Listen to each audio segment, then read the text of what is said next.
Hi friends, DRS Hindi कहानी में आप सबका बहुत बहुत स्वागत करता हूँ। दोस्तों, इस कहानी का पूरा आनंद उठाने के लिए वीडियो को लास्ट तक जरूर देखिए। आज का कहानी है कौवा और सांप की।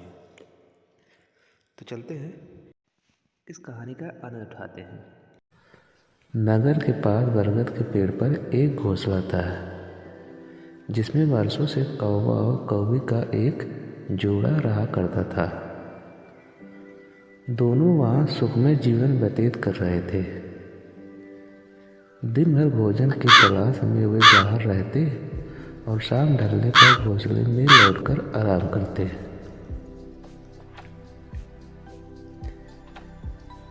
एक दिन एक काला सांप भटकते हुए उस बरगद के पेड़ के पास आ गया। पेड़ के तने में एक बड़ा खोल देख वह वहीं निवास करने लगा। कौवा और कौवी इस बात से अनजान थे। उनकी दिनचर्या यूं ही चलती रही। मौसम आने पर कौवी ने अंडे दिए। कौवा और कौवी दोनों बड़े पसंद थे और अपने नन्हे बच्चे के अंडों से निकलने की प्रतीक्षा कर रहे थे।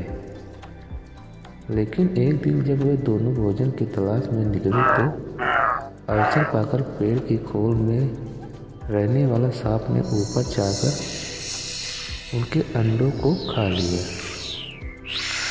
और चुपचाप अपनी खोल में आकर सो गया। कौवा कौवे ने लौटने पर जब अंडों को घोंसले में नहीं पाया तो बहुत दुखी हुए। उसके बाद से जब भी कौवे अंडे देती, सांप उन्हें खाकर अपनी भूख मिटा लेता। कौवा कौवी रोते रह जाते। मौसम आने पर कौवे ने फिर से अंडे दिए, लेकिन इस बार वे सतर्क थे। वे जानना चाहते थे कि आखिर उनके अंडे कहाँ गायब हो जाते हैं। योजना अनुसार एक दिन वे रोज की तरह घोंसले से बाहर निकले और दूर जाकर पेड़ के पास जाकर छुपकर अपने घोंसले की निगरानी करने लगे। कौवा कौवी को बाहर गया देख काला सांप पेड़ की खोल से निकला और घोंसले में जाकर अंडों को खा गया।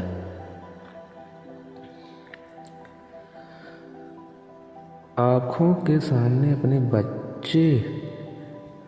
बच्चों को मरते देख कौवा कौवी तड़प कर रह गए। वे सांप का सामना नहीं कर सकते थे। वे उसकी तुलना में कमज़ोर थे, इसलिए उन्होंने अपने वर्षों पुराने निवास को छोड़कर अन्यत्र जाने का निर्णय लिया।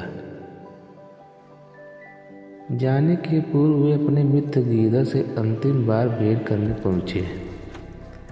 गीदड़ को पूरा वृतांत सुनाकर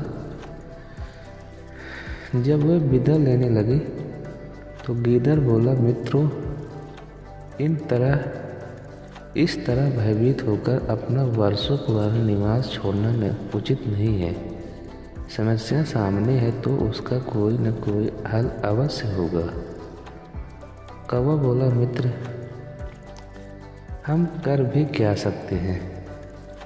उस दुष्ट सांप की शक्ति के सामने हम निरीह हैं। हम उसका मुकाबला नहीं कर सकते। हम कहीं और जाने का अलावा हमारे पास कोई चारा नहीं है। हम हर समय अपने बच्चों को मरते हुए नहीं देख सकते।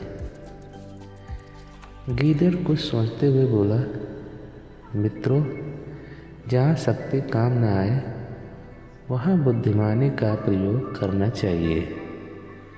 यह कहकर उसने सांप से छुटकारा पाने की एक योजना कौवा कौवी को बताई। अगले दिन योजना अनुसार कौवा कौवी नगर से सरोवर में पहुँचे, जहाँ राजकुमारी अपने सखियों के साथ रोज स्नान करने आया करती थी। उन दिनों भी राजकुमारी अपने वस्त्र और आभूषण किनारे रख सरोवर में स्नान कर रही थी। पास ही सैनिक निगरानी कर रहे थे। अवसर पाकर कौवे ने राजकुमारी के हीरो का हार अपनी चोंच में दबाया और काँव काँव करता हुआ राजकुमारी और सैनिकों के दिखाते हुए ले उड़ा। कौवे को अपना हार ले जाते देख राजकुमारी चिल्लाने लगी। सैनिक कौवे के पीछे भागे। वे कौवे के पीछे पीछे बरगद के पेड़ के पास पहुंच गए। कौवा यही तो चाहता था। राजकुमारी का हार पेड़ के खोल में गिराकर वह उड़ गया। सैनिकों ने यह देखा तो हार निकालने पेड़ के खोल के पास पहुँचे। हार निकालने उन्होंने खोल में एक डंडा डाला। उस समय सांप खोल में ही आराम कर रहा था। डंडे के स्पर्श पर वह फन फैलाए बाहर निकला।